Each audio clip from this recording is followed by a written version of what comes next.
किसी पे black magic हो रहा है, हाँ, किसी पे कोई नेगेटिव एनर्जी बहुत ज्यादा इफेक्ट कर रही है और कहते हैं जान तक जाने वाली होती है उसकी, तो उस दायरे में क्या करें? कुछ समझ नहीं आएगा ना। डॉक्टर के पास ले जाएं, वो नॉर्मल बताएंगे सारा कुछ और उसकी जान जाने वाली है। उस समय एक नया ब्लेड ले आएं, किसी को नहीं बताना, चुपके से उसके तकिए के नीचे रख दें। 24 घंटे के लिए एकदम से रिलीफ मिल जाएगा। वो जितना मर्जी तड़प रहा है, वशीकरण करना है तो करते क्या है, वो बाल ले लिए, एक डोल तैयार होती है, कच्ची हांडी होगी, उसमें डाल के थोड़ा सा पानी, और अमावस की रात 12 के बाद में और शमशान घाट में किसी में जाके पकाने लग जाते हैं। कच्चे पक्के लाने पड़ते हैं और वो काले कपड़े में बंद करके ले आते हैं। थोड़े से 5-7 दाने निकाले और ला के उस गुड़िया में फिट कर दिए, वो बाल रख दिए, गुड़िया तैयार कर दी। ठीक है, अगर सामने वाले व्यक्ति को दुख देना है तो सुइयां चुबा रहे हैं। 64 योगिनी है मुरैना में, वहाँ 5 बजे के बाद वहाँ के लोग गेट बंद कर देते हैं और वहाँ कहते हैं ये तांत्रिक विश्वविद्यालय भी है। जैसे जैसे मैंने आहुति देनी शुरू करी और उसकी चीखें निकलनी शेफाली की शुरू हुई, जो पट्टा सा नहीं डाल लेते गले में, उसको ऐसे खींच रही थी, वो खींचते खींचते मर गया था। हवन समाप्ति का समय था और लास्ट आहुति बची हुई थी, वो मैंने डालनी थी, उससे पहले मुझे पीछे से खींच लिया गया था।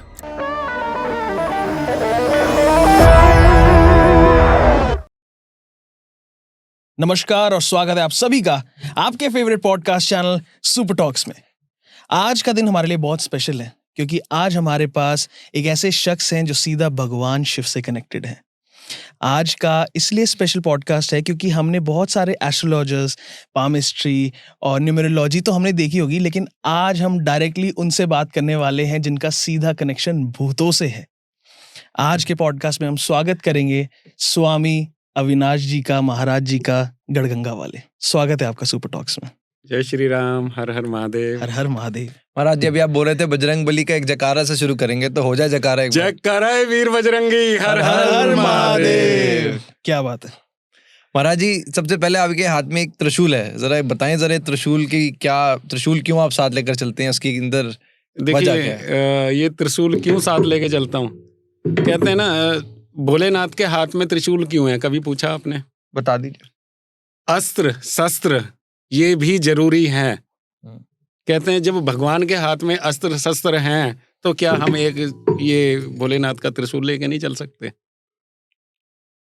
तो इसमें मैं ज्यादा आपको नहीं बता पाऊंगा, अभी आपकी वीडियो बहुत लंबी हो जाएगी नहीं तो। हाँ जी महाराज जी। तो आगे की कहानी आप जो भी डिस्कस करना चाहें, जो हमारे ऊपर बीता, जो हमने अनुभव किए या जैसा हमारे साथ में होता है, जो भी हम इन्वेस्टिगेशन करते हैं, जो हमारी टीम, हमारी जितने भी हमारे टीम मेंबर हैं वो करते हैं, वो साइंटिफिक तरीके से करते हैं और हमें तो आध्यात्मिक ज्ञान से जो भी कुछ है हम उस तरीके से करते हैं। महाराज जी, अस्त्र शस्त्र की बात आपने करी है जी। और ये एक आम शस्त्र तो है नहीं, ये खास है। हाँ, खास है ये। और इसको आप रख रहे हो तो इसकी भी एक खास वजह होगी। खास वजह ये है कि अगर ये त्रिशूल हाथ में है तो ये भूत प्रेत कहाँ रुक जाएंगे, और वैसे भी एक ऑरा का दायरा हमारा ऐसा होता है कि जिस कारण से ये चीजें हमारे से काफी हटके एकदम से दूर रहती हैं, हमारे नजदीक नहीं आ पाती हैं जी। कुछ ऐसा रुद्र रूप ऐसा ले लेती हैं कि ये जितनी भी नेगेटिव पावर है, कई बार तो हमारे पे हमले भी हो जाते हैं। ऐसा हुआ है। बताएंगे जरा कैसे हुआ है, कैसे हमला कैसे हुआ? हमला कैसे हुआ? हमले का मैं बताता हूँ। एक बार हम कहीं जा रहे थे और हवन पे बैठे, और मैं तो अपने ध्यान में होता हूँ और जो हवन चल रहा है अपने तरीके से हम जो काम कर रहे हैं, वो एक सात्विक काम होता है, एक तामसिक होता है। तो तामसिक में क्या था कि उसमें कुछ चीज़ें ऐसी होती हैं जो रात को ही कार्य करी जाती है, आपत्तिजनक चीज़ें होती हैं। उसमें कहते हैं मदिरा भी चढ़ती है।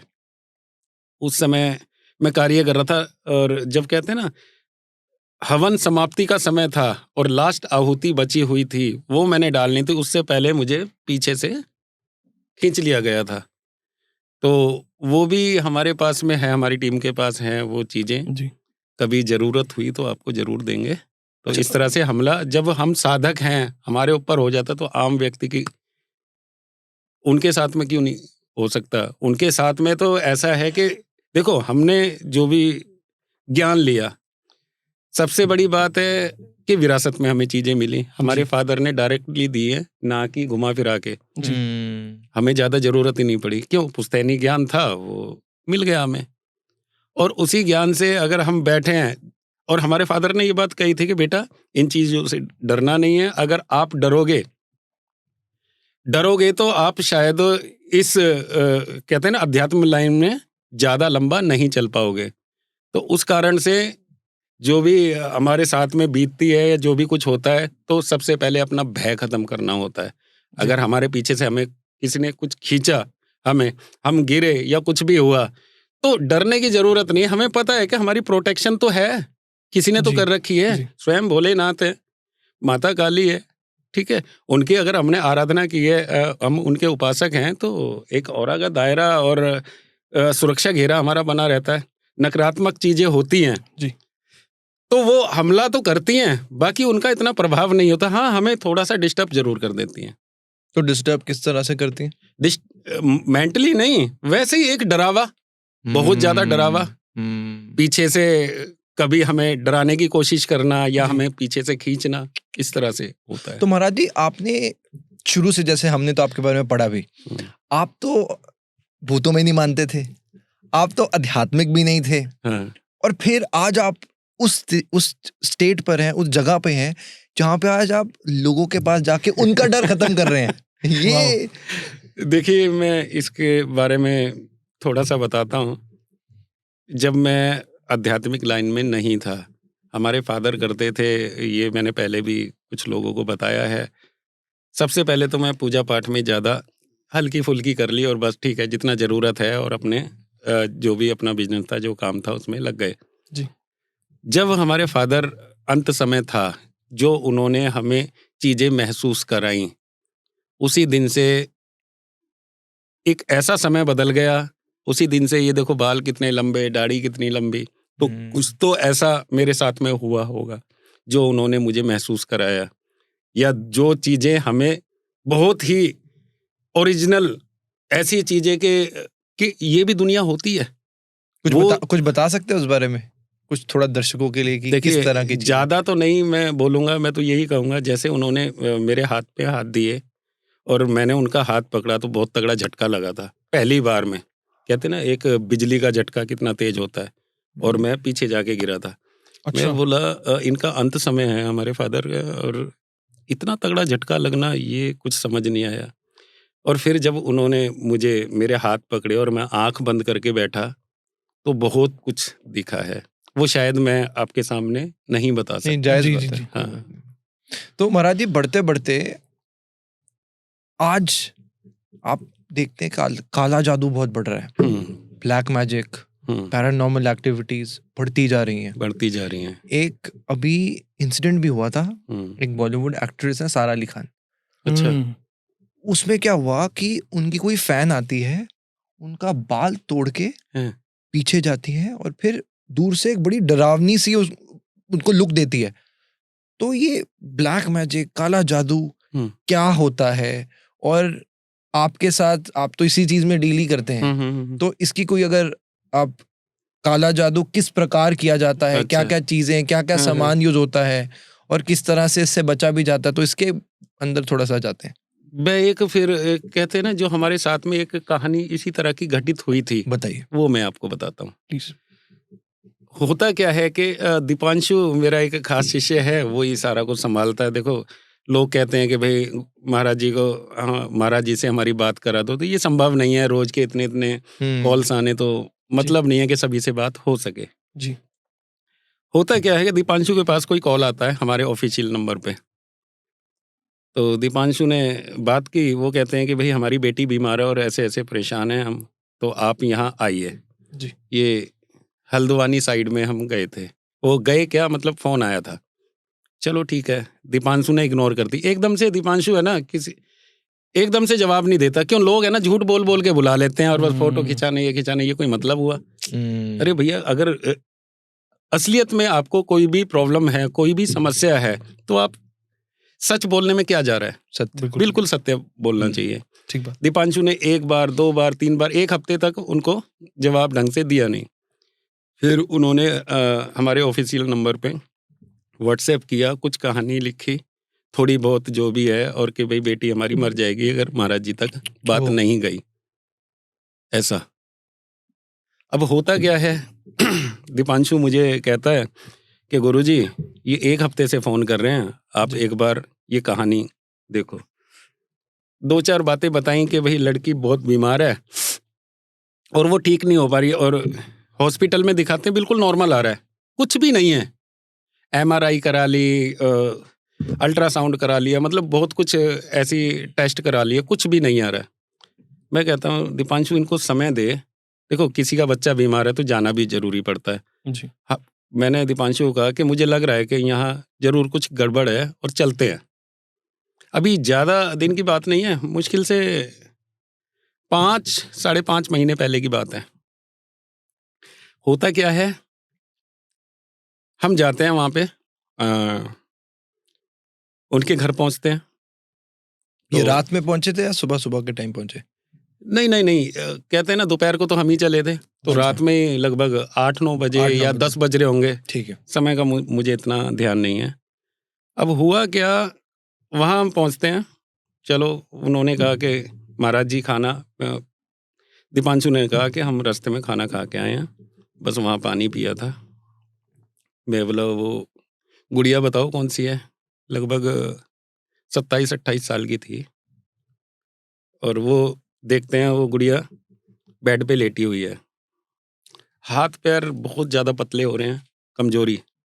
ये देखो इतने दिन में, मतलब 4 महीने में 5 महीने 5.5 महीने से दिक्कत थी उनको।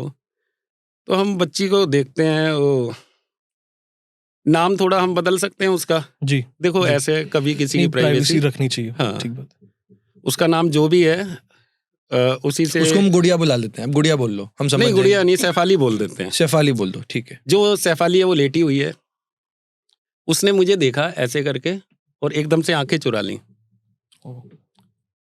मेरा तो दिमाग वहीं घूम जाता है कि कोई व्यक्ति, अब आप हैं, आप मेरी आंखों में देख के बात कर रहे हैं ना जी। अगर आप में कोई नेगेटिविटी है तो आप मेरे से आंख नहीं मिलाएंगे, या तो ऐसे करके बात करेंगे, थोड़ा सा ऐसे देखेंगे, ऐसे करके कभी आंख नहीं मिलाते वो। चलो मुझे वहां से शक एक हल्का सा हुआ, मैं शायद मेरा धोखा है।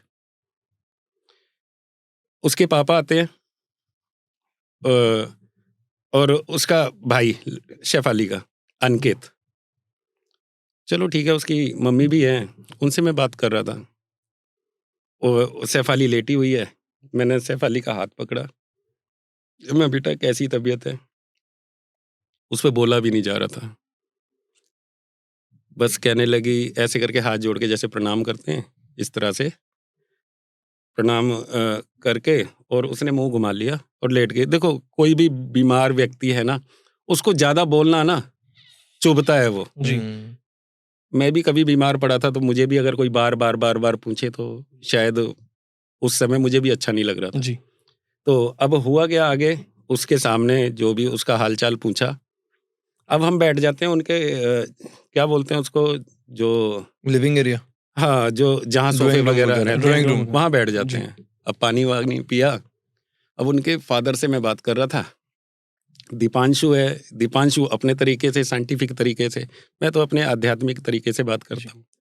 तो ये भी एक जोड़ी है गुरु चेले की, देखो होना भी चाहिए। ये मुझे है ना, एक तो मुझे ये गुस्सा आता है, गाड़ी चलाता रहेगा और खोदना शुरू कर देता है, ये कैसे हुआ, ये कैसे हुआ, और लास्ट में फिर मानता भी है कि हाँ नहीं गुरुजी जो आप कह रहे हैं ठीक है। जी। दीपांशु ने पहले अपनी बात पूछी, क्या क्या हुआ, कैसे हुआ। अब मैं पूछता हूँ, उसकी मम्मी बैठी है शेफाली की, अंकित बैठा है और उसके पापा है। मैं बोला जी आप ये बताओ ये कब से बीमार है। उन्होंने कहा कि इतना समय हो गया है और ये गुड़िया हमारी ठीक नहीं है। मैं बोला कोई समय भी तो होगा, कोई समय सीमा होगी। कि उन्होंने कहा वहाँ से पर्दे लग रहे थे शीशे, और पर्दा खोल के कि ये सामने गाड़ी है हमारी। मैं हाँ है, इतनी ज़्यादा पुरानी भी नहीं लग रही थी, नई भी नहीं लग रही थी। मैंने देखा कि हाँ बोलो कि इस गाड़ी में इसके लिए अंकित के लिए हम लड़की देखने जाते हैं, इधर कहीं आए होंगे ऋषिकेश या हरिद्वार। मैं बोला ठीक है। तो लड़की भी देख ली, सारा कुछ। रास्ते में हमारी गाड़ी खराब हो जाती है जंगल में, और जंगल का तो एरिया पड़ता ही है वो। मैं बोला फिर हमने अपने जानकारों को फ़ोन किया और फिर वहाँ दूसरी गाड़ी बुलाई। फिर हम वो गाड़ी छोड़ के आ गए थे। मैंने कहा फिर कि गाड़ी छोड़ के आ गए थे और हम तो अपने घर आ गए। और मेरे ख्याल में 2 या 3 दिन बाद गाड़ी आ गई हमारी ठीक हो के, कि उस दिन से ये बीमार है लड़की, जो सैफ अली है। मैं बोला और कोई कहानी? कि और कोई कहानी? अब सुनो। ये धीरे धीरे बीमार होना शुरू हो गई, और जो अंकित था वो अपना देहरादून चला गया। वो इंजीनियर था किसी चीज़ में। उसकी मम्मी है, वो उसकी सेवा में लग जाती हैं, पापा उसकी सेवा में लग जाते हैं। अंकित को जब फ़ोन करते हैं, अंकित वहाँ आता है हल्द्वानी, और वो देखता है, मतलब सारे हॉस्पिटल में इलाज करा लिया, वो सैफ अली ठीक नहीं हो पा रही। अब दीपांशु पूछता है कि जी ऐसा भी तो हो सकता है गुरुजी, ये जो गाड़ी है इसमें ही कुछ हो? मैं बोला भाई ऐसे कैसे हो सकता है? कि ये कह रहे हैं कि जब से ये गाड़ी ये देखने गए लड़की, और वहाँ से रास्ते में गाड़ी रुकी और गाड़ी में कुछ किसी ने कुछ रख दिया हो। मैं भाई हो सकता है बिल्कुल, देखो इसका दिमाग भी सही चला। तो हम कहने लगे, मैंने खुद कहा उसके डैडी से, जो पापा थे अंकित के, मैं कहा अंकित इस गाड़ी में कुछ ऐसा हुआ, कुछ आपको आभास हुआ? ये मेरा कहना था। तो अंकित कहता है कि लगा तो था एक बार, जैसे कि अंकित आया होगा और उसको ऐसा लगा कि गाड़ी से खटखट की आवाज आई। मैंने कहा भाई कोई चूहे वगैरह बढ़ रहे होंगे, ऐसा भी तो हो सकता है। ये थोड़ी है कि हम किसी पे ऐसे ही आंख बंद करके विश्वास कर लें। फिर कहने लगे कि चलो मेरी गलत बात है। सैफ अली है, अपने जॉब पे जाती थी, शाम को जैसे कई बार लेट आती है, तो उसको ऐसा लगा कि गाड़ी के आसपास कोई है। मैं बोला वो भी तो एक भ्रम हो सकता है। देखो हम एकदम से किसी पे विश्वास करते ही नहीं, और ना ही करना चाहिए। कई बार लोग है ना दिमाग में अपने भ्रम बना लेते हैं। फिर उसकी मम्मी का कहना ये है कि ऐसा है गुरुजी महाराज जी, चलो ये भ्रम कह रहे हैं, मुझे भी एक बार ऐसा लगा था कि गाड़ी में से किसी ने मुझे आवाज दी है। मैं समय क्या था कि यही होगा 10:30-11 बजे का रात का। मैं बोला ऐसा भी तो हो सकता है भाई, पड़ोस में किसी ने आवाज दी हो, आपको लगा कि गाड़ी में से आवाज आ रही है। सही बात है। तो दीपांशु कहता कि नहीं गुरुजी ऐसे करते हैं, गाड़ी लेके चलते हैं रात को। वही वाली गाड़ी, वही वाली गाड़ी। अच्छा, डाउट वो ज्यादा पुरानी भी नहीं है, ज्यादा नई भी नहीं है, मीडियम टाइप की है। जी। अब दीपांशु कहता है कि गुरुजी ले लूं चाबी? मैं ले ले, कि जब आप हो तो क्या दिक्कत है। अब गाड़ी में बैठ जाते हैं। दीपांशु कहता है गुरुजी बैठ जाओ। अंकित कहता है जी मैं नहीं जाऊंगा इस गाड़ी में। उसको कहीं ना कहीं डर था। फिर उसके पापा कहते हैं जी मैं चल रहा हूँ आपके साथ में। उसके पापा बैठ जाते हैं गाड़ी में। 10 साढ़े 10 बजे रात को वो गाड़ी ली दीपांशु ने, पूरी चलाई, कभी जंगलों में, कभी सिटी में, कभी कहीं, कुछ भी नहीं हुआ, भ्रम खत्म। उसके पापा कहते हैं कि भाई अंकित इसमें कहाँ से क्या भूत पड़ गए हैं इसमें, भाई इस गाड़ी में तो ऐसा कुछ है ही नहीं। दीपांशु की और उसके पापा की टोन एक हो गई है, दोनों पॉजिटिव हो गए हैं कि कुछ नहीं है, गाड़ी में ऐसा है ही नहीं कुछ, चलो ठीक है। अब दीपांशु मेरे से भी पूछता है, उसके पापा भी पूछ रहे हैं। मैं बोला नहीं मैं आपके साथ हूँ भाई, जैसा आपको लग रहा है ऐसे ही मुझे लग रहा है। बल्कि मेरा दिमाग कहीं कुछ और सोच रहा था। कहते ना जो मेरा दिमाग सोच रहा है मैं उस समय क्यों बताऊं भाई, अपना साइंटिफिक देख दीपांशु। ठीक बात। और वो अपने दिमाग से सोच रहे हैं। गाड़ी लाके खड़ी कर दी रात को 11:30 पौने 12 बजे गाड़ी लाके खड़ी कर दी, मतलब बढ़िया चलाई, ना तो कहीं खराब हुई ना कुछ हुआ, लाके गाड़ी खड़ी कर दी। अब आ जाते हैं हम लड़की के पास। उसका हालचाल पूछा, मेरे ख्याल से वहाँ पे 3 रात रहे थे हम। लड़की का हाल पूछा, वो कुछ खा पी नहीं रही थी, बस लिक्विड थोड़ा बहुत लेती थी। मैंने भी अपने बैग से कुछ चीज़ें बबूती वगैरह दी, कोई आराम नहीं लड़की को। नब्ज देखता हूँ तो कुछ दिमाग घूमता है, वहाँ की स्मेल देखता हूँ कुछ अलग लगता है। चलो, अब मैं बोला जी अभी कुछ समझ नहीं आ रहा आपका जो केस है, आप ऐसे कीजिए, कुछ और बताओ, कुछ और घटित हुआ हो तो। कहते हैं कि हाँ जी घटित हुआ था उसके पापा। मैं क्या? कहते हैं कि एक हमारा डॉगी है, 3 डॉगी है यहाँ पे, और एक डॉगी रात को मरा हुआ मिला। वो छोटे छोटे डॉगी नहीं होते, सफेद सफेद बाल होते हैं उनके। पोमेरियंस। हाँ हाँ हाँ, कि एक डॉगी मरा हुआ मिला। मैं बोला फिर वो मरा कैसे? कि जी हमें नहीं पता वो मरा कैसे, फिर हम उसको मिट्टी में दबाए आए थे। मैं बोला आप एक बार छानबीन कराते भाई ये कैसे मरा। कहने लगे जी क्या छानबीन कराते, हम तो खुद दुखी हैं, भाई डॉगी था मर गया चलो। मैं बोला और कुछ?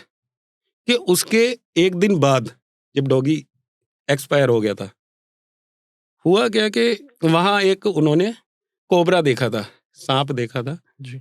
कहने लगे जी हमने सांप देखा था। मैं बोला सांप देखा था तो हो सकता है सांप ने डस लिया हो उसको, जरूरी थोड़ी है किसी आत्मा ने उसको मार दिया।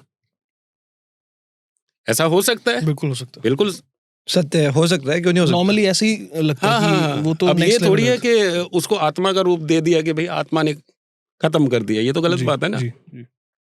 मैंने उनको कहा, सैफ अली की मम्मी को, कि आपने जो सांप देखा भाई एक दिन बाद देख रहे हो ना, क्या पता उसने उस डॉगी को डस लिया हो। कि चलो ठीक है डस लिया था। सांप से अगले दिन हमारा डॉगी एक गायब हो गया घर से, वो आज तक नहीं मिला।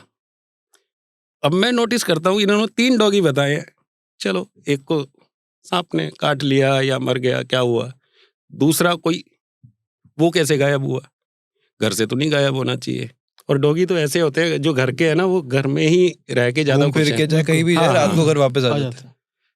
तो वो दूसरा भी गायब है। अब मैं सोच रहा हूँ कि तीसरे का पता करना है। मैं बोला इसके बाद, उसके बाद तीसरे डॉगी का नहीं बताया उन्होंने, मैंने पूछा भी नहीं, उन्होंने नहीं बताया। अब आ जाता है दूसरा दिन,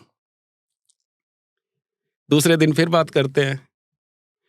दीपांशु नहीं बोलता बिल्कुल भी, अब मैं ही बात कर रहा हूँ उनसे। मैं बोला जी आप ये बताओ, सारी बातें हो गई, लड़की बीमार है, कार में आप ये कह रहे हैं कि इस तरह से आवाजें लगती हैं, हमें तो कोई आवाज नहीं आई है। दीपांशु ने खुद गाड़ी चला के देख ली, सब हो गया। हाँ गाड़ी चला के देखी है, और गाड़ी में झांक के भी देखा कहीं कुछ पड़ा हो, कुछ नहीं है। ऐसा कुछ है, कुछ नहीं। कोई आपत्तिजनक चीज पड़ी हो, कुछ नहीं मिला। और सारा कुछ हमने देख लिया, आपने तीसरे डॉगी का नहीं बताया। अब कहते ना यहाँ दिमाग खड़क रहा है, यहाँ दिमाग चल रहा है कि भाई तीसरे डॉगी का नहीं बताया। उसके पापा कह रहे हैं छोड़ो वो डॉगी भी ऐसे ही ऐसा हो गया, कुछ बात नहीं करी ढंग से। चलो ठीक है, मैं अंकित और मैं अलग बाहर घूमने आए। अंकित क्या है कि सिगरेट पीता था, वो बाहर सिगरेट पी रहा था, मैं गया तो उसने सिगरेट बुझानी चाहिए। अरे मैं भाई पी ले, मुझे क्या फर्क पड़ रहा है, चलो ठीक है। अब अंकित से मैं पूछता हूँ, मैं भाई तीसरे डॉगी का मैटर बता दे, ये सारी कहानी सॉल्व हो जाएगी। कि जी तीसरा डॉगी, ये जो सैफ अली है, ये बाहर घुमाने ले गई थी। जो तीसरा डॉगी, ये तभी की बात बता रहे हैं जब से ये कहानियां शुरू हुई हैं सारी जी। वो बाहर घुमाने ले गई थी, और जो पट्टा सा नहीं डाल लेते गले में, उसको ऐसे खींच रही थी, वो खींचते खींचते मर गया था। तो वो बात करना नहीं चाहते थे कि भाई सैफ अली से मर गया, वो खींच रही थी। अब उसने कैसे खींचा, क्यों खींचा, उसका दम घुटा, मतलब कहानी का ये नहीं पता लग रहा था डॉगी मर कैसे रहे। ठीक है, अब होता क्या है आगे, सारी कहानी फिर पूछ ली हमने। मैं कहता हूँ दीपांशु एक बार और गाड़ी लेके चल। ये दीपांशु कहता है सारा कुछ तो देख लिया। मैं भाई चल तो सही, आज मैं कह रहा हूँ, और आज इनको नहीं बिठाते इस गाड़ी में, ठीक है, हम दोनों गाड़ी में चल देते हैं उस घर से दूर। मैं उनसे कहने लगा कि भाई हमने कोई सामान लाना है। कहने लगे एक्टिवा ले जाओ, ये ले जाओ, ये दुनिया भर के बहाने। मैंने बोला, नहीं, गाड़ी लेके जाना है और इसमें चेक करवाना है कुछ हमने। ठीक है, अब उनको तो अपनी बेटी से मतलब है ना, ठीक होने से। गाड़ी लेके हम चल दिए। मैं दीपांशु क्या कह रहा है, सारी गाड़ी चेक कर ली? कि हाँ चेक कर लिए। कुछ नहीं है? कि नहीं है। कि तूने नोटिस किया वो लड़की हमारे से कम बात करती है और जो बेड पे बैठी लेटी रहती है, बस बैठ सकती थी, लेट सकती थी, बाथरूम जा सकती थी, बाहर नहीं निकलती थी वो लड़की। वो उसकी आंखें टिक टिकी है ना, आंखें बिल्कुल टिक ऐसे करके उस गाड़ी को देखती रहती थी। मैं ये नोटिस किया? दीपांशु कहता है नहीं, ऐसा तो नोटिस नहीं किया। मैंने अपना वीडियो दिखाया, मैं देख ये लड़की कहाँ देख रही है, एक ही ध्यान है गाड़ी पे। भाई इस गाड़ी में कोई प्रॉब्लम है, कुछ ना कुछ दिक्कत है। फिर कहने लगे कि मैंने तो सारा कुछ देख लिया। मैं देख लिया, स्मेल महसूस कर रहा है? कहते स्मेल तो मुझे तो कुछ भी नहीं आ रही। मैं भाई चल तुझे नहीं आ रही, बाकी मुझे कुछ अलग से ही स्मेल आ रही है। इस गाड़ी को तलाशी ले इसकी। देखा साइड में कुछ रेड रेड कलर के निशान बन रहे। दीपांशु ने कहा कि गुरुजी कहाँ किस उसमें हो, आपका दिमाग ही चल गया। जो वो रेड निशान है ये नेल पॉलिश के हैं, बच्चों ने लगा रखे होंगे जहाँ बोतल रखते हैं पानी की जी। मैं बोला हो सकता है भाई। मैं बोला और मुझे जो ये स्मेल आ रही है बहुत गंदी। उसकी डिग्गी देखते हैं, वैसे देखते हैं तो वहाँ एक चूहा मरा हुआ था, गाड़ी के अंदर चूहा मरा हुआ था। दीपांशु कहना देखा ये चूहे की स्मेल आ रही है आपको, चलो जी निकाल दिया चूहा। ठीक है, गाड़ी लेके फिर वहाँ खड़ी कर दी। अब गाड़ी खड़ी कर दी है, अब हम रात को सोते हैं। मुझे खुद ऐसा आभास हुआ कि गाड़ी में किसी ने चाबी लगाई है, वो स्टार्ट हुई है।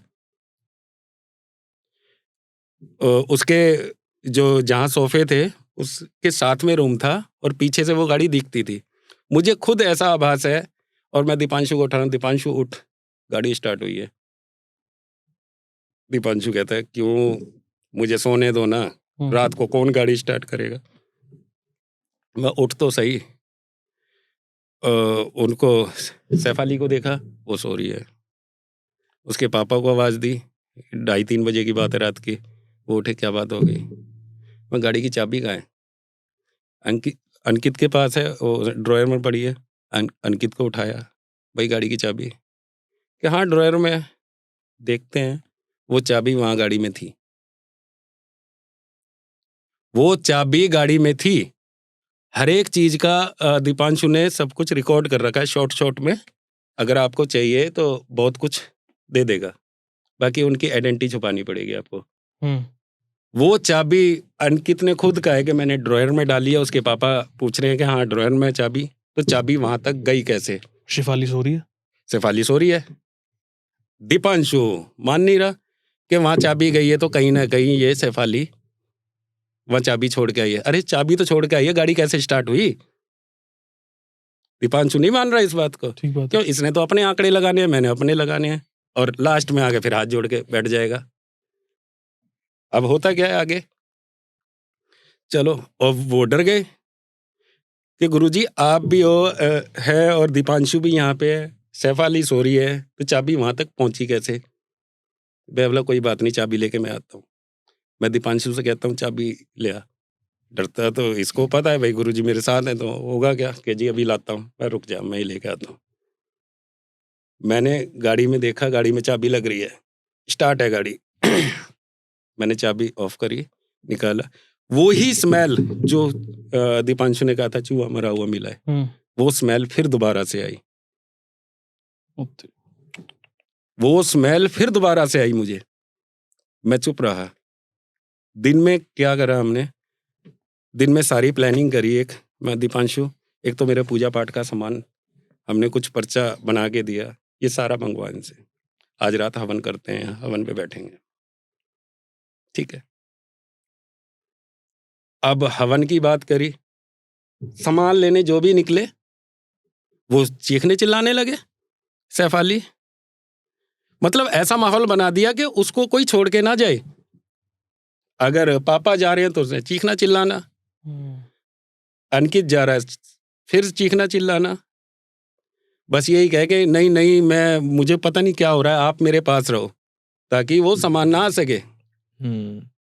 मैंने अंकित को कहा भाई ये तो दिक्कत हो जाएगी और हमारे पास आज की रात है, उसके बाद हम चले जाएंगे।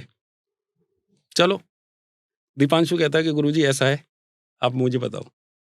मैं ये पर्चा है, अंकित से पूछ ले कहाँ मार्केट है, बाहर ले जाके पूछ, ये सिगरेट पिएगा बाहर, वहां पूछ और सामान लेके आ। दीपांशु सामान चुपके से ले आया। रात को दीपांशु और मैं लगभग जब 12 का टाइम हम देख रहे थे, खाना वगैरह हमने खा लिया था, और मैं अपने हवन पे रात को वहां बैठ जाता हूँ। गाड़ी ऑफ है, चाबी वहां पड़ी है। हवन शुरू कर दिया मैंने, जो भी हमारे तंत्र मंत्र हैं उससे मैंने हवन शुरू कर दिया। दीपांशु साथ में सोफे पे है, उनकी फैमिली बैठी है, मैं केवल हवन पे। और हवन भी उनका जो पहले वाला रूम था वहां से जो वो गाड़ी नजर आती रही। अब जैसे जैसे मैंने आहुति देनी शुरू करी और उसकी चीखें निकलनी सैफाली की शुरू हुई। वो तो आ गई अपने रूप में, रुद्र रूप में, तू कुछ नहीं कर सकता, तू ये नहीं है, तू वो नहीं है, मतलब बहुत ज्यादा अपशब्द उसने बोलने शुरू करे। और उसके साथ में एक गमला सा रखा हुआ था और सामने शीशा था, शीशे के पीछे वो गाड़ी दिख रही है। पता नहीं क्या चीज उठा के ये मारी और शीशा टूट गया। और जो चाबी है, जो गाड़ी की चाबी है, ऐसे फेंकी और सीधा गाड़ी के ऊपर। देखो कोई भी चीज है अगर हम फेंकेंगे ऐसे खा के, गद्दा खा के, वो नीचे गिर जाएगी। सही बात। सीधा उसकी छत पे गिरी है चाबी, कार की चाबी जो है कार की छत पे गिरी है। मैं देखता रहा, मैंने जो भी हवन मैंने शुरू कर रखा है, जो भी अपने क्रियाएं हैं जो हमारे फादर ने बताया ज्ञान, उसके माध्यम से करता रहा। सबको धागे बांधने शुरू करा, सैफाली धागे नहीं बंधवा रही। ठीक है, मैंने तो अभिमंत्रित जल लिया, फेंकता रहा, चीखती रही, चिल्लाती रही, बहुत कुछ उसने कहा। अब शब्द भी बहुत बोल रही थी। और उसकी मम्मी कह रही थी कि आज तक हमने अपनी बेटी की ऐसी आवाज नहीं सुनी है या ऐसी लैंग्वेज नहीं सुनी है जिस तरह से ये अभद्रता दिखा रही है। बहुत ज्यादा गलत बोल रही थी। अब देखो, व्यक्ति को ठीक करना है तो सहना तो पड़ेगा, जाहिर सी बात, कोई भी है वो। तो ये अपने परिवार वालों को भी अपशब्द बोल रही थी? नहीं। अच्छा, सिर्फ मुझे ही बोल रही थी, ताकि और बस के मम्मी ये कर देगा, मम्मी वो कर देगा, मतलब एक ड्रामा रोकने के लिए। हाँ, मुझे रोकने के लिए। कर रहे हो ना करो। और मैंने उनको कह दिया था मेरी पूजा रुकनी नहीं चाहिए, बेटी ठीक हो जाएगी।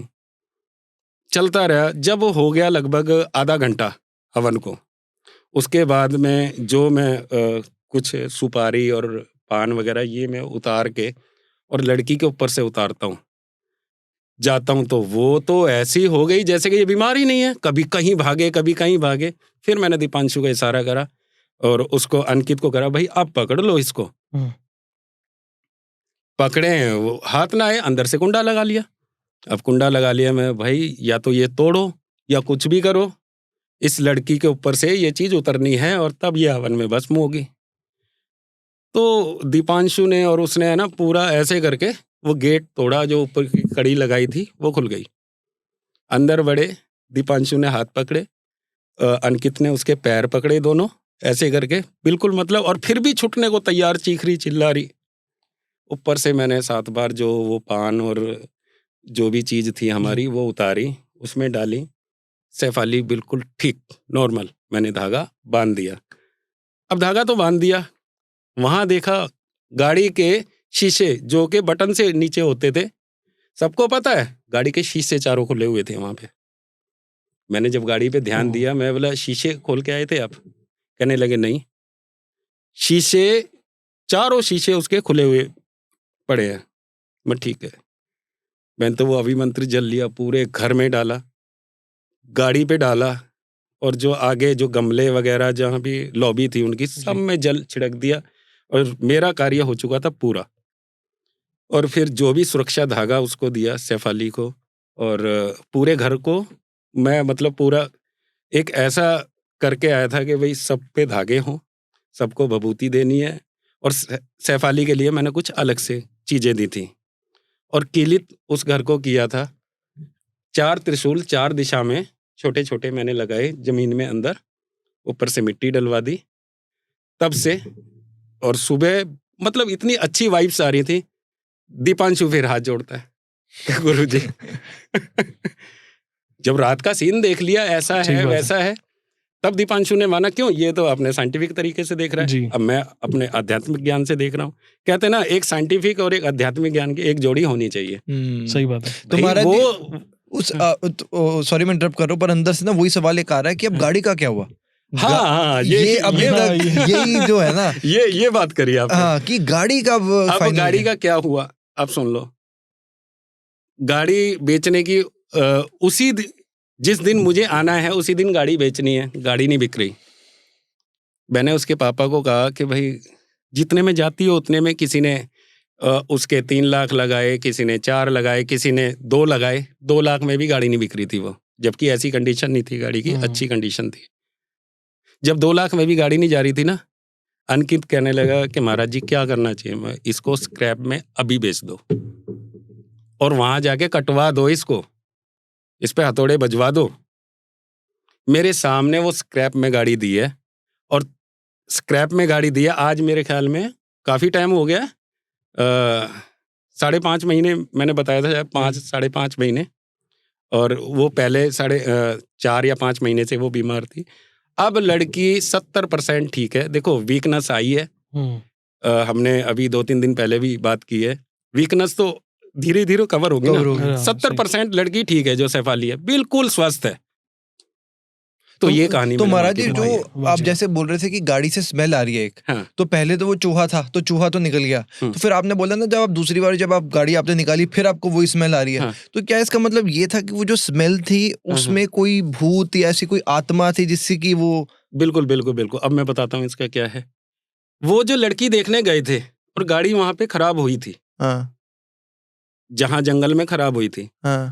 अब ये तो आ गए दूसरी गाड़ी पकड़ के, भाई वो गाड़ी वो ले जाएंगे मिस्त्री। अच्छा। वो जो भी मैंने आगे मेरी जो कैलकुलेशन है उसमें लगाया कि वो गाड़ी उस रात कहीं भी नहीं गई थी, वो पूरी रात वहीं थी और वहां पे कई सारे एक्सीडेंट हुए थे। अच्छा। अब कौन सी आत्मा, कौन से भूत, कौन से प्रेत वहां उसमें वास हो गया। अच्छा।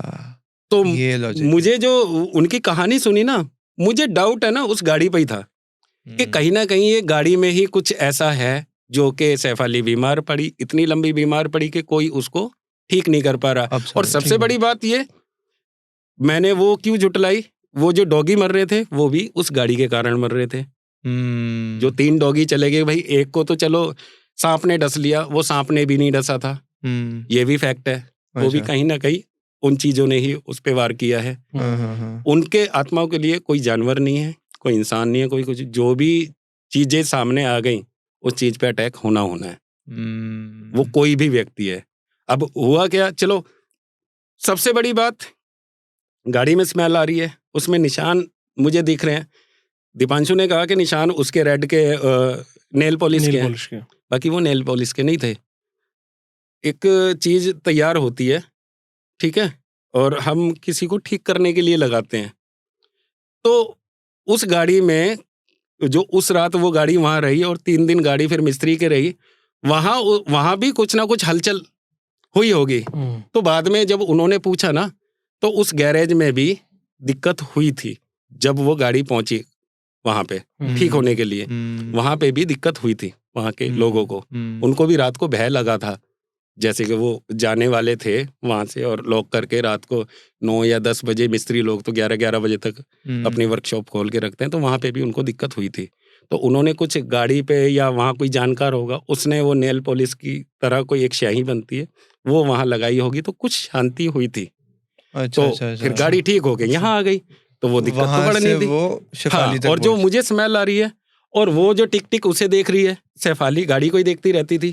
तो कई सवाल ऐसे थे जो हमारे, जो सैफ अली का देखना और वो गाड़ी रात को वहां रुकनी, तो मेरे कई सवाल दिमाग में चल रहे थे कि कहीं ना कहीं इस गाड़ी में दिक्कत है, कहीं दिक्कत नहीं है, ना इनके घर में दिक्कत है ना कहीं है।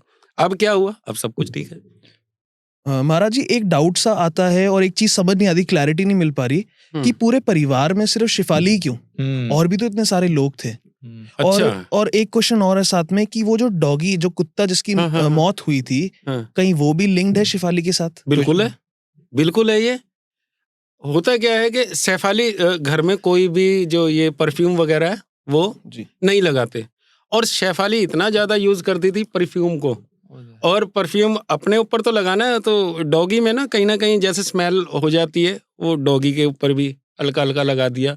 तो इसलिए जहां जहां वो परफ्यूम गया, ऐसा नहीं है वो सिद्ध परफ्यूम है या कुछ भी है, ये चीजें जो परफ्यूम वगैरह लगा के चलते हैं, ये बहुत ज्यादा नेगेटिव एनर्जी होती है ना, उनको इफेक्ट करती है और उनको एक अट्रैक्ट करती है ये चीजें। तो इसलिए जो कार में जो दिक्कत थी, वो लड़की देखने गए, वो कुछ है, उस दिन भी वो परफ्यूम लगा के गई थी सैफाली। अच्छा, तभी अट्रैक्शन हुआ, वहां से अट्रैक्शन हुआ, वो खुशबू वहां से घर तक आई, और घर में गाड़ी खड़ी है, और जो डॉगी है उसमें भी स्मेल वही है। अच्छा। और उसके बाद सैफाली में भी वही है। तो महाराज जी, तो ये कारण परफ्यूम नहीं लगाना चाहिए? मैं भी तो लगा के आया हूँ आज। देखो ऐसा है, कहीं सही जगह जा रहे हैं तो ठीक है, लगा लो। कई बार अब जैसे कि वो जंगल में गाड़ी खड़ी हो गई, तो वहां नेगेटिव एनर्जी थी, जंगल में नहीं लगाना, गाड़ी में आ गई, तो ये इफेक्ट हुआ था। महाराज जी, कुछ उपाय भी तो होते होंगे। ऐसा जैसे अगर मान लो किसी को कुछ इमरजेंसी सी हो रही है, उसको लग रहा है कि भूत प्रेत आसपास हैं और शायद किसी को जान का खतरा आ गया है, अच्छा, तो उसका कुछ उपाय वगैरह? हाँ बिल्कुल है। देखिए, किसी पे ब्लैक मैजिक हो रहा है, किसी पे कोई नेगेटिव एनर्जी बहुत ज्यादा इफेक्ट कर रही है, और कहते हैं जान तक जाने वाली होती है उसकी, तो उस दायरे में क्या करें, कुछ समझ नहीं आएगा ना। डॉक्टर के पास ले जाएं, वो नॉर्मल बताएंगे सारा कुछ, और उसकी जान जाने वाली है, उल्टे सीधे सांस हो रहे हैं कि क्या करें, तो उस समय व्यक्ति बहुत ज्यादा घबरा जाता है। मैं तो आपके दर्शकों को यही बोलूंगा, उस समय एक नया ब्लेड ले आए, नया ब्लेड, वो ना खोले ना कुछ है, और उसके चुपके से किसी को नहीं बताना, चुपके से उसके तकिए के नीचे रख दें। 24 घंटे के लिए एकदम से रिलीफ मिल जाएगा। वो जितना मर्जी तड़प रहा है उसी समय ठीक हो जाएगा। जितने भी जादू मंत्र तंत्र सब कुछ खत्म हो जाएंगे 24 घंटे के लिए। ये प्रचंड उपाय बताया मैंने।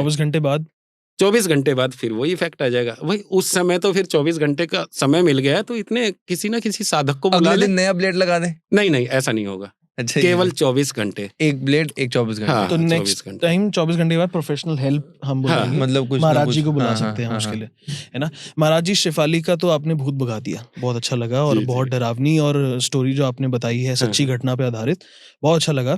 तो इसमें आपने जो काला जादू बेसिकली जो भूत प्रेत भगाए हैं, ये क्या प्रोसेस था, क्या तंत्र मंत्र थे, और काला जादू कैसे हटाएं, कैसे रिमूवल होगा इसका, कैसे? जैसे कई लोगों पे होता है ना कि उनके ऊपर हो जाता है काला जादू, जो हो जाता है ब्लैक मैजिक, जो तो ये रिमूवल कैसे होता है, किस तरह से हटाया कैसे जाता है, इसका क्या तरीका है? देखिए, कहते हैं ना, लोहा लोहे को काटता है। पहले तो ये होता कैसे है बताओ। होने का मैं सारा कुछ नहीं बताऊंगा, लोग है ना घर में ही करने लग जाएंगे एक दूसरे पे ब्लैक मैजिक। तो कुछ चीजें बताता हूँ। एक तो हमेशा अपने बाल संभाल के रखें। कंघी में जो बाल निकलते हैं ना, और कुछ बाल आ जाते हैं, ऐसा ही नहीं है कि कहीं भी फेंक दिए। सामने वाले को ये पता है कि अगर उसको कुछ भी आता है, आपके सबसे पहले बाल उठाएगा। अगर बाल कंघी में निकाल लिए, उसको थू थू करो और फेंक दो, साइड में कहीं भी डाल लो। बाल सबसे पहले, बाल पे ब्लैक मैजिक होता है। उसके बाद हमारे वस्त्र हैं जी। उसके बाद में हमारा ब्लड है। ब्लड तो खैर जल्दी से कोई ले ही नहीं सकता, वस्त्र ले सकता है, बाल ले सकता है, और एक होती है मुंह की लार। इन चीजों पे ब्लैक मैजिक बहुत जल्दी होता है, और वशीकरण भी इन चीजों पे एकदम से हो जाता है। तो ये चीजें, मैं तो आपके दर्शकों को यही कहूंगा कि ये चीजें संभाल के रखें। सबसे पहले अपने बाल ऐसे ही नहीं कि भाई कंघी से निकाले और कहीं भी डाल दिए, ऐसा नहीं करना चाहिए। उनको संभाल के रखें और सही से डिस्ट्रॉय करें। तो महाराज जी, जैसे एक तो थोड़ा सा, अब मुझे पता आप इन डेप्थ तो नहीं बता सकते, मैं समझता भी हूँ, वाजिब भी है, पर जैसे थोड़ा सा दर्शकों के लिए कि आफ्टर इफेक्ट्स क्या होते हैं, जैसे अगर किसी ने बाल ले लिए तो उसके बाद उस बाल का उपयोग या दुरुपयोग भी कह सकते हैं किस तरह किया जाता है? क्या वो गुड़िया ले आते हैं? शॉर्ट में बताता हूँ। वो क्या है थोड़ा सा? वो करते क्या है, वो बाल ले गए। मैंने अभी एक चैनल और किसी चैनल पे मैंने बताया, वही चीज मैं दोबारा से मैं बता रहा हूँ। वो बाल ले लिया या उसका रक्त ले लिया या नाखून ले लिया। नाखून जो होते हैं ना, इससे भी ब्लैक मैजिक होता है। बाल, नाखून, रक्त या लार या कपड़े, वस्त्र, फोटो से भी हो जाता है। फोटो से क्या है कि फोटो से इतना जल्दी नहीं होता। कोई बहुत ही बड़ा साधक है तो कर सकता है, अन्यथा नहीं कर सकता। तो इनमें से कोई भी चीज आ गई, अब उसके ऊपर ब्लैक मैजिक करना है, वशीकरण करना है, तो करते क्या है, वो बाल ले लिए, एक डॉल तैयार होती है। डॉल वो क्या होता है, उसमें अमावस की रात होती है। अमावस की रात में वो जो डॉल तैयार होगी, वो कैसे होगी? मुट्ठी भर उड़द ले जाते हैं, तांत्रिक लोग ले जाते हैं और वो करते रहते हैं उल्टे सीधे काम। मुट्ठी भर उड़द ले गए, कच्ची हांडी होगी, उसमें डाल के थोड़ा सा पानी, और अमावस की रात 12 के बाद में और शमशान घाट में किसी में जाके पकाने लग जाते हैं। कच्चे पक्के लाने पड़ते हैं और वो काले कपड़े में बंद करके ले आते हैं। वो सीधे घर नहीं लाते, वो कीकर का पेड़ होता है, बबूल का हो गया, मतलब कांटेदार वृक्ष होना चाहिए, उसके ऊपर वो बांध देते हैं। अब ब्लैक मैजिक जो अभी आप कह रहे थे, थोड़े से 5-7 दाने निकाले, जो हमारी एक मुट्ठी उड़द है वहाँ से निकाले, बाकी वहीं बांध आएंगे, और ला के उस गुड़िया में फिट कर दिए, वो बाल रख दिए, गुड़िया तैयार कर दी। ठीक है, अगर सामने वाले व्यक्ति को दुख देना है तो सुइयां चुभा रहे हैं। ठीक है, मैं सारा प्रोसेस नहीं बताया, ये मैंने सारा प्रोसेस नहीं बताया। कर लेंगे। हाँ, नहीं तो लोग इन चीजों में बढ़ जाएंगे। गलत। हाँ, तो ये कहते हैं ना, ये बहुत ही ज्यादा संदेश गलत जाएगा। तो कुछ प्रोसेस मैंने बताया कि इस तरह से करते हैं। वो बाल, नाखून लिए तो नाखून उसमें गुड़िया में रख दिए, या बाल है तो बाल, वस्त्र है तो थोड़ा सा वस्त्र काट के रख दिया, तब सामने वाले व्यक्ति को वो नुकसान पहुंचा सकते हैं या अपनी तरफ अट्रैक्ट कर सकते हैं। पर महाराज जी, देखा जाए है तो ये गलत ही, क्योंकि अगर मान लो कि मैंने किसी का कुछ बुरा नहीं किया, अब मान लो आपको पता होगा आजकल बहुत ज्यादा जो कपल चलते हैं आज की, मतलब होता है ना, मेरे को वो लड़की नहीं मिली या मुझे वो लड़का, तो भाई मैं ब्लैक मैजिक करा दूंगा, सास बहू पे करा देती हैं। तो एक तो मेरी बिना मर्जी से मेरे ऊपर कोई हावी हो रहा है, तो है तो ये गलत ही। तो अगर नाजायज किसी पे हो रहा है तो उसको क्या करना चाहिए रिमूवल के लिए? देखो, रिमूवल के लिए मैं सबसे पहले तो ये बताऊंगा, जितने भी कॉल्स आ रहे हैं, भाई मुझे वो लड़का छोड़ के चला गया, वो लड़की छोड़ के चली गई, महाराज जी ऐसा कर दो, वैसा कर दो, मैं तो सभी से ये कहता हूँ, भाई मेरे से गलत काम करवाने कोई भी ना आए। अगर कोई आ रहा है, हाँ उसके ऊपर ब्लैक मैजिक हुआ है, उसका तोड़ है मेरे पास, उसको एकदम से काट दूंगा। अगर कोई ये कहे मेरे से कि नहीं जी उसके ऊपर ब्लैक मैजिक कर दो, तो बिल्कुल भी नहीं, उसको धक्के दे के हम बाहर कर देंगे। तो महाराज जी, पता कैसे चलता है कि जैसे अब थोड़ा दर्शकों के लिए थोड़ी हेल्प हो जाएगी कि जैसे किसी को पता कैसे चले कि उसके ऊपर ब्लैक मैजिक, एक होता है मन का वहम है कि यार कुछ शायद मेरे प्रारब्ध हैं जिसकी वजह से मुझे आज ये भुगतना पड़ रहा है, या मेरे पे सच में ऐसा ब्लैक मैजिक हुआ है। तो पहली चीज, घर पे पता कैसे चलेगी? तभी मैं आपके पास आऊंगा ना जब मुझे पता चलेगा। उसके बारे में मैं बताता हूँ। एक तो जिसके भी बाल या नाखून गए हैं, उसका बिहेवियर एकदम से बदल जाएगा, उसको गुस्सा ज्यादा आने लग जाएगा। अच्छा। दूसरा, अगर वो सोएगा तो नींद ज्यादा आएगी, और नींद नहीं आएगी तो बिल्कुल भी नहीं आएगी, या तो नींद बहुत ज्यादा आएगी या नींद बिल्कुल नहीं आएगी। दूसरा इफेक्ट क्या है, वो अपनी धुन में खोया रहेगा, सोचता ही रहेगा।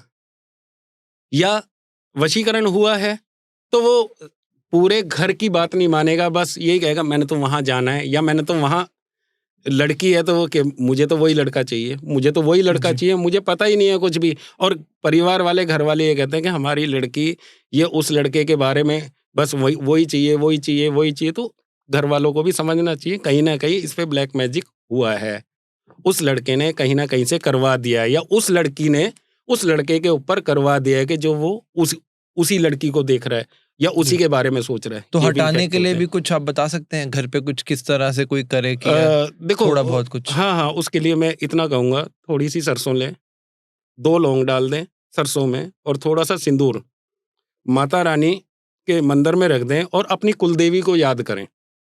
कुलदेवी को याद करके और वो मंदिर में रख के सो जाएं।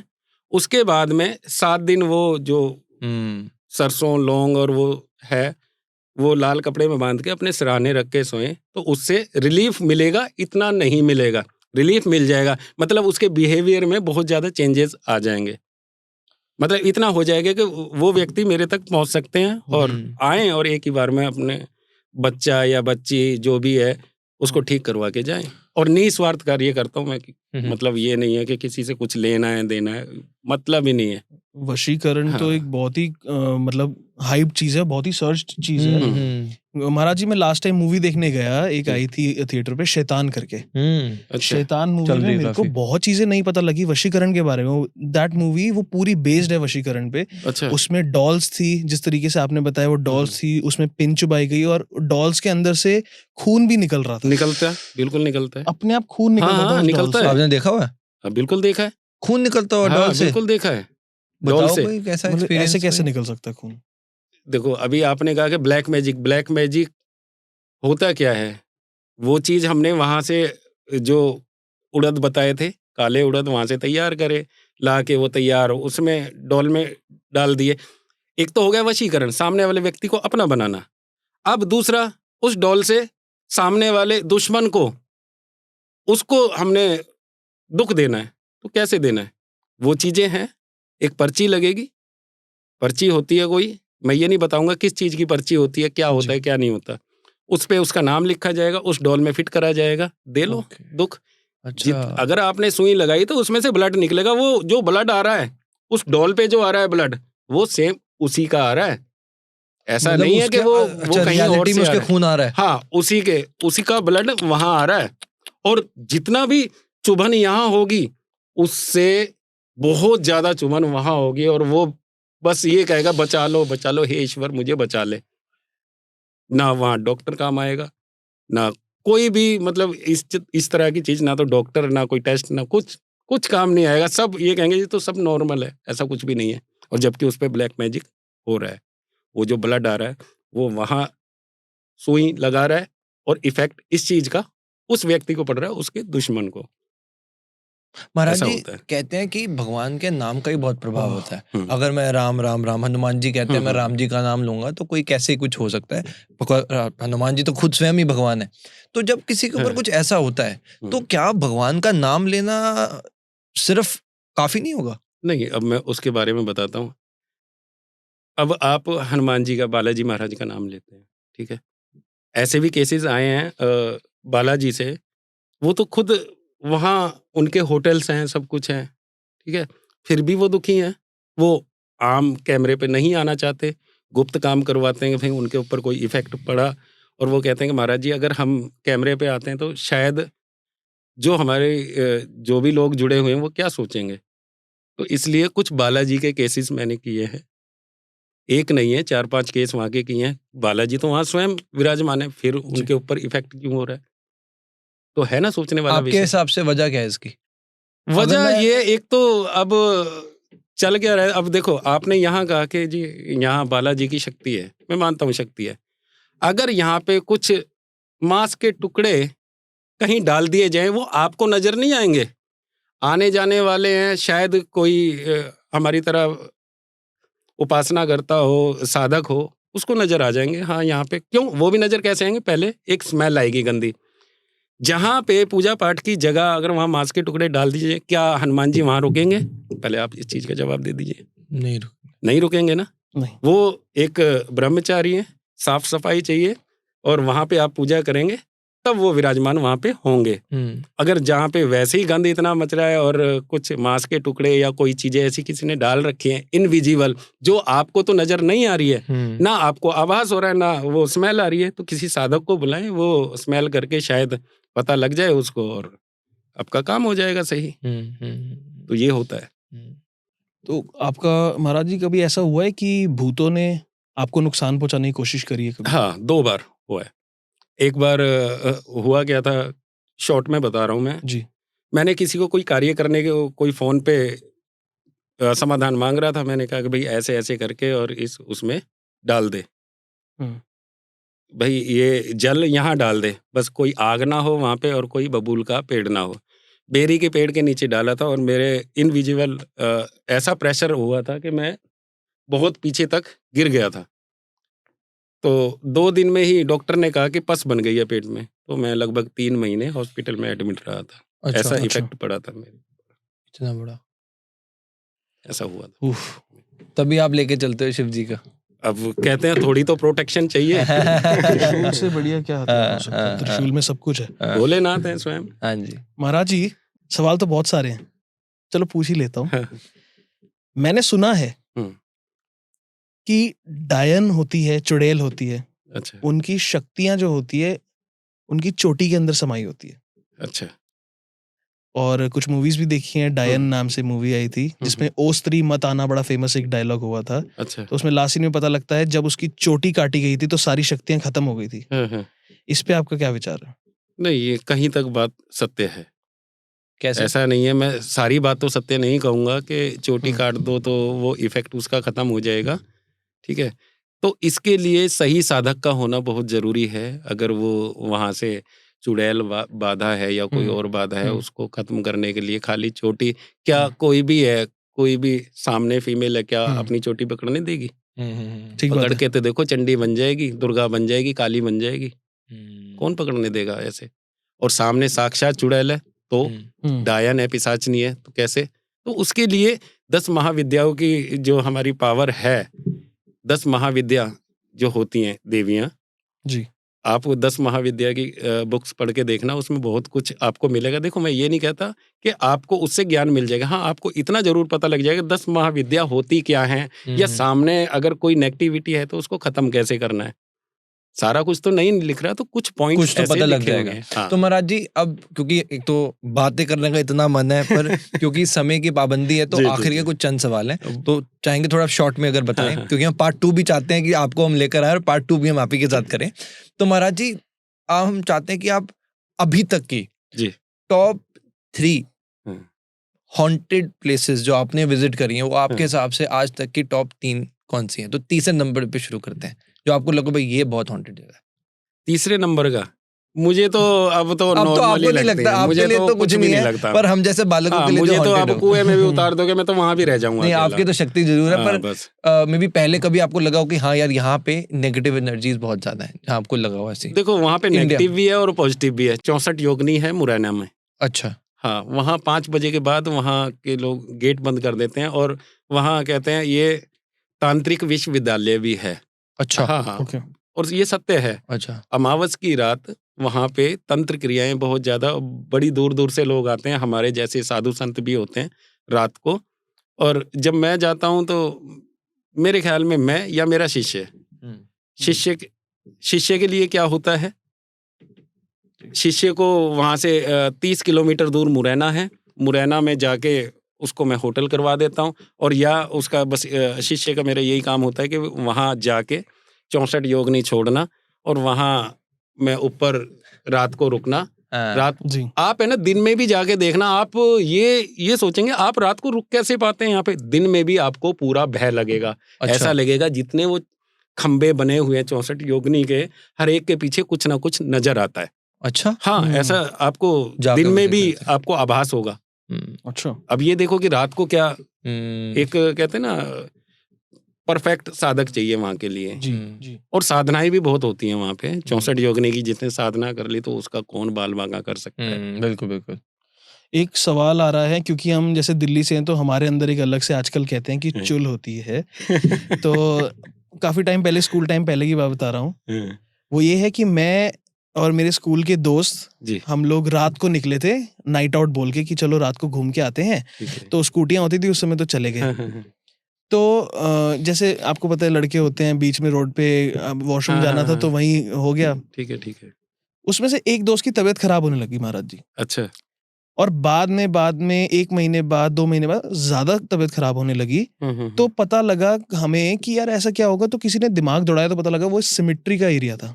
सिमिट्री किसे बोलते हैं? सिमिट्री जैसे शमशान के आसपास का एरिया हो गया, या फिर जहाँ पे दफनाया जाता है उसके आसपास का एरिया हो गया, तो वहां पे थे, कब्रिस्तान वगैरह जी, या शमशान। अच्छा। तो वहां का एरिया था। तो जब बाद में 6 महीने बाद तबीयत बिगड़ती गई और जब हवन कराया गया उसके बाद ही वो ठीक हुआ है। अच्छा। यानी डॉक्टर्स ने भी बता नहीं पाए कि क्या हुआ है, उन्होंने भी ये बोला अब तो ये भगवान के भरोसे। अच्छा। फिर हवन हुआ भगवान के भरोसे और फिर वो ठीक हुआ। तो ऐसी चीजें जब हो जाती है, भूल चूक हो जाती है, गलती हो गई किसी से, तो इससे बचने के क्या उपाय हैं? देखिए, बचने के उपाय पहले तो सबसे पहले मैं यही कहूँगा, अगर कहीं शमशान है या कब्रिस्तान है, वहाँ पे बाथरूम वगैरह ना करें। और दूसरा, इसके बचने के क्या उपाय हैं? 7 कंकर उसी एरिया की लें और ऐसे करके देख के 7 कंकर को ऐसे करके हाँ जी। और अपने सर के पीछे से फेंक दे, वो तभी के तभी ठीक हो जाएगा। वो उन चीजों को लगता है कि हाँ, मेरे से इन्होंने माफी मांग ली है, ऐसा कर दें तो वो ठीक हो जाएगा सर। अच्छा महाराज जी, अब एक एक लाइन में आपसे उपाय जानना चाहेंगे कि अगर किसी को जैसे नजर लग जाए तो वो क्या करे?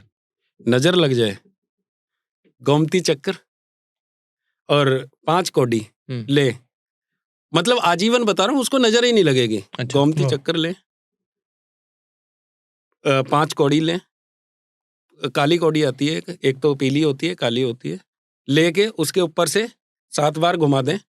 ऐसे करके घुमा सकते हैं या सर से पैर की तरफ ऐसे उतार सकते हैं। उसको काले कपड़े में बंद कर दें और उस पे पानी डाल दें, ठीक है, हो गया। आजीवन नजर ही नहीं लगेगी उस व्यक्ति को। क्या बात है, बहुत अच्छा। जैसे महाराज जी, आजकल ना जो लड़के लड़कियां होते हैं उनके मन में एक सबसे बड़ा सवाल होता है कि हमारी शादी हो जाए, घर वाले नहीं मान रहे। अच्छा। प्रेम और प्रेमिका, ये जो होते हैं प्रेमी प्रेमिका, इनके लिए कुछ उपाय हो गए, घर वाले मान जाए, इनकी विवाह हो जाए? पहले तो मैं यही कहूंगा, इन सभी लोगों को, जितना भी यूथ है, इनको संबुद्धि दे। और दूसरा, चलो शादी हो जाए या उससे हो जाए, इससे हो जाए, एक यंत्र देता हूँ मैं बना के। वो यंत्र में काफी सारी चीजें हैं, वो मैं तैयार करके देता हूँ। वो अगर उस घर में रखा जाए तो बहुत जल्दी ये जो शादी के बंधन है, ये शादी के बंधन में बंध जाते हैं। महाराज जी, मैंने कहीं सुना था कि अगर जैसे कोई आपसे दूर जाने लगे, तो आप क्या कीजिए, 11 कच्चे चावल का एक चमत्कार करा के देखिए। आप 11 कच्चे चावल लीजिए, उसके ऊपर हल्दी लगा लीजिए और फिर एक एक उस चावल को उस प्रेमिका, जो उसके प्रेमी या प्रेमिका का नाम लीजिए और उसको पौधे में रख दीजिए। अच्छा, तो क्या ऐसे कोई आपके पास चमत्कार है कि कोई जो आपसे दूर जा रहा हो, ब्लैक मैजिक ना हो, कोई पॉजिटिव चीज हो? पॉजिटिव चीज, तो ऐसी कोई चीज? कलावा है, 7 धागे तोड़ लिए, उसमें से 7 धागे, शुरुआत जो करना है वो करना है बुधवार से। क्यों? गणेश जी का वार है, बुधवार से शुरू करें। और करना क्या है, 7 धागे हैं और जाके गणेश जी के पास गए, एक धागा चढ़ाया है, वो जो धागा है वो उनके लिए वस्त्र है, चावल चढ़ा दें, ठीक है। और गणेश जी को, हे गणेश जी महाराज, ये मेरा जो बॉयफ्रेंड है या गर्लफ्रेंड है, ये मेरे से दूर जा रही है, इसको दूर मत जाने दो, और हे रिद्धि सिद्धि, आप मेरे ऊपर आशीर्वाद रखें, तो सारा काम हो जाएगा उसका। महाराज जी, बड़ी क्यूरियोसिटी हो रही है जानने की। अभी हम बात कर रहे थे 3 मोस्ट हॉरर प्लेसेस और एक्सपीरियंसेस जो आपके रहे हैं, इसमें से आपने तीसरा तो बता दिया, 64 योगिनी करके। अच्छा। टॉप 2 और टॉप 1 में हॉरर भूतिया एक्सपीरियंस, ये मैं भी सोच रहा था कि कौन सी है? मैं बताता हूँ आपको। जो 2 में है वो है दिल्ली का एक पैलेस है, जहाँ हमने बहुत कुछ अनुभव किया, बहुत डरावना था, बहुत ज्यादा, मतलब मैं भी माइंड में सोच रहा था कि भाई ऐसा भी हो सकता है। ये दिल्ली का कौन सा एरिया, मतलब north west east south, exact ना बताओ वैसे तो? हाँ, वैसे मैं बता देता हूँ, रोहिणी का एरिया था वो। ये तो पास ही है भैया। बता भैया, तभी महाराज जी को बोल, ठीक, वहाँ का था। और अब कहते हैं जो 3 नंबर है, जो सबसे खतरनाक, नंबर 1 पे है, नंबर 1 पे है, वो है देहरादून का। और मैंने शायद आपको दिखाया था, मेरे दोनों पैर है ना, चोट लगी पड़ी है, दोनों पैरों में इस समय चोट है मेरे लगी हुई। मैंने आपको जख्म भी दिखाए थे, आते हुए आपने दिखाया जख्म। हाँ, वो तो वहाँ पे उस भूत ने किया था ऐसा कुछ? बहुत कुछ वहाँ पे हुआ है। आपके साथ हुआ? हाँ, वो कहानी आगे कभी बता देंगे आपको। नहीं बिल्कुल महाराज जी। जो मेरे साथ में घटित हुआ, दीपांशु के साथ में घटित हुआ, हमारी पूरी टीम थी वहाँ पे। और जो होटल में घटित हुआ, मतलब वहाँ से जो होटल था, वहाँ से 1 किलोमीटर पे होटल था जहाँ हम थे, और जो एक जंगल था, वहाँ जो भी कहानी थी वो अगले उसमें हम बताएंगे आपको। मतलब बहुत लंबी है थोड़ी सी। हम 3 रात वहाँ रुके और 3 रात में बहुत कुछ हमने अनुभव किया है वहाँ पे, और अब सब कुछ ठीक हो गया। तो ये भी तो कहीं ना कहीं सोचने वाली बात है। महाराज जी, बस आखिरी में इस पॉडकास्ट को एंड करते वक्त एक आखिरी चीज मैं पूछना चाहता हूँ कि आजकल ना लोगों के मन में सवाल आता है कि भाई ये फ्रॉड है, ये जेन्युइन है। अब असल कुछ होता है तभी उसकी नकल भी बनती है। बिल्कुल तो इसके बारे में अगर आप कुछ टिप्पणी कर सकें तो? देखिए, मैं कभी किसी की निंदा नहीं करता। कौन फ्रॉड है, कौन सही है, कौन नहीं है। हाँ, जो लोग गलत कर रहे हैं, कर्तम सो भोगतम, जो जैसा करेगा भोगना भी पड़ेगा उसको। सभी के लेखे ऊपर लिख रहे हैं, सभी के कर्म ऊपर लिख रहे हैं, जो जैसा करेगा उसको भोगना पड़ेगा।